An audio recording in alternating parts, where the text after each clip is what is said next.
समुद्र की गहराइयों में एक ऐसी मखलूक बसती है जिसने हजारों साल से इंसानियत को परेशान कर रखा है।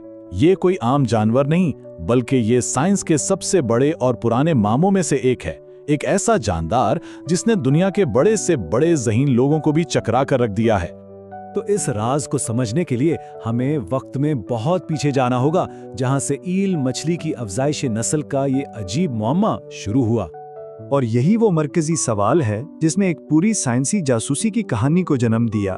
एक ऐसा सवाल जिसका जवाब सदियों तक किसी के पास नहीं था। इस राज को हल करने की पहली बड़ी कोशिश अजीम फलसफी अरस्तू ने की। देखिए, उन्हें ना तो कोई अंडे नजर आए ना बच्चे, तो उन्होंने सीधा सा नतीजा निकाला कि यह जरूर कीचड़ से खुद ब खुद पैदा होती हैं। ये बात इस मुअम्मे की गहराई को जाहिर करती है। और फिर सदियों बाद एक नौजवान सिगमंड फ्रॉइड मैदान में उतरे। उन्होंने सैकड़ों ईल मछलियों का पोस्टमार्टम किया, लेकिन उनके तौलीदी आज़ा उन्हें कहीं नहीं मिले। और पता है क्या हुआ? वो इस नाकामी से इतने दिल बर्दाश्ता हुए कि उन्होंने ये फील्ड ही छोड़ दी। सोचें, एक मछली ने उन्हें शिकस्त देकर शायद तारीख का रुख ही बदल दिया।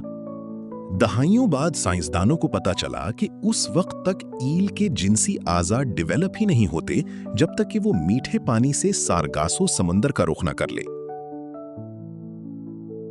लेकिन फिर सदियों की नाकामी के बाद आखिरकार इस केस में पहली बड़ी पेशरफ्त हुई।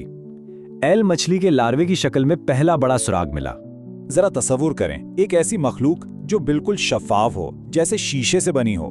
ये पत्ते जैसा नाजुक सा जानदार देखने में इतना अलग है कि साइंसदान भी दहाइयों तक यही समझते रहे कि ये कोई बिल्कुल ही अलग नौ है।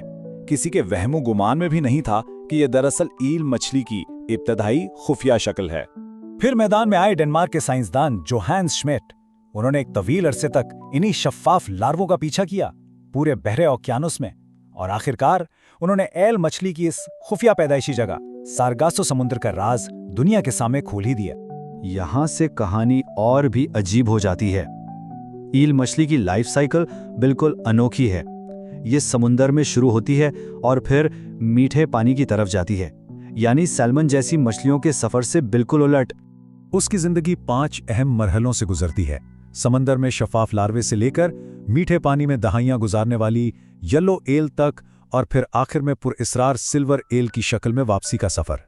तो सारगैसो समंदर की गहराइयों में पैदा होने के बाद ये छोटा सा शीशे जैसा जानदार समंदरी लहरों के सहारे हजारों मील का सफर शुरू करता है। यूरोपीय ईल को ये सफर तय करने में 3 साल तक लग जाते हैं, जिसके बाद ये मीठे पानी में दाखिल हो जाती है। और मीठे पानी में ये ईल अपनी जिंदगी का सबसे बड़ा हिस्सा गुजारती है। ये दहाइयों तक जिंदा रह सकती है।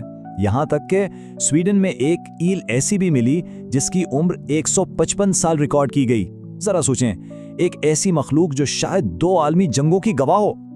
लेकिन अब आइए इस कहानी के सबसे ड्रामाई और चौंका देने वाले हिस्से की तरफ चलते हैं, जहां ईल मछली अपने आखिरी सफर से पहले एक ऐसी हैरानकुन तब्दीली से गुजरती है जो होश उड़ा दे। देखिए, ये सिर्फ रंग की तब्दीली नहीं है, इसका पूरा निजाम हजम, इसका मैदा तहलील हो जाता है, खत्म हो जाता है। इसकी आंखें गहरे समंदर के अंधेरे में देखने के लिए बड़ी हो जाती हैं और उसका जिस्म चांदी जैसा चमकने लगता है। ये सिर्फ एक मकसद के लिए खुद को मुकम्मल तौर पर बदल लेती है। अब जरा इस सफर के बारे में सोचें। बगैर कुछ खाए, बगैर मैदे के, सिर्फ अपने जिस्म की चर्बी को तवानाई के तौर पर इस्तेमाल करते हुए ये मछली हजारों मील तैरती है। यूरोपियन ईल को सारगासो समंदर तक पहुंचने के लिए तकरीबन 6000 किलोमीटर का सफर करना पड़ता है। तो अब हम पहुंचते हैं मंजिल पर, पुरस्रार सारगासो समंदर, जो कि दास्तानों की जगह है और इल्म मछली की इस पहेली का आखिरी सबसे अहम टुकड़ा है। ये दुनिया का वाहिद समंदर है जिसका कोई साहिल नहीं है, यानी ये जमीन से नहीं बल्कि चारों तरफ से समुद्री रों यानी करंट से घिरा हुआ है। एक समंदर के अंदर एक और समंदर, जो खुद में ही एक मुअम्मा है।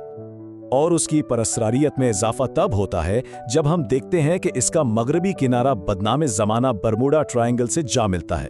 क्या ये सिर्फ एक जोग्राफियाई इत्तेफाक है या इस कहानी में कोई गहरा राज छुपा है? साइंसदानों ने एल मछलियों पर सैटेलाइट टैग लगाए, लेकिन हर बार जैसे ही वो सारगासो समंदर के करीब पहुंचती हैं, सिग्नल पुरअसरार तौर पर गायब हो जाता है और ये अपने पीछे कई गहरे सवालात छोड़ जाती है। आज तक किसी इंसान ने अपनी आंखों से एल को अफजाइश नस्ल करते हुए नहीं देखा। हमें सिर्फ लार्वे मिलते हैं जो बता देते हैं कि यहाँ कुछ हुआ था, लेकिन क्या हुआ, कैसे हुआ, कोई नहीं जानता। आखिरी मंजर हमेशा पर्दे के पीछे रहता है। लेकिन अब इस पुराने मौमे को एक नए चैलेंज का सामना है। अब ये वक्त के खिलाफ एक दौड़ बन चुकी है। और अफसोसनाक हकीकत यह है कि जिस मखलूक को हम अभी तक पूरी तरह समझ भी नहीं पाए, वो हमारी आंखों के सामने से गायब हो रही है। डेमोज, आलूदगी और बेतहाशा शिकार की वजह से इसकी आबादी में 90% तक की खतरनाक कमी आ चुकी है। तो सवाल वहीं का वहीं है, एक ऐसा मुअम्मा जो अरस्तू से शुरू हुआ, फ्राइड को शिकस्त दी और आज भी जदीद साइंस को चैलेंज कर रहा है। वक्त तेजी से गुजर रहा है और सारगासो समंदर अपने राजों को आसानी से छोड़ने वाला नहीं।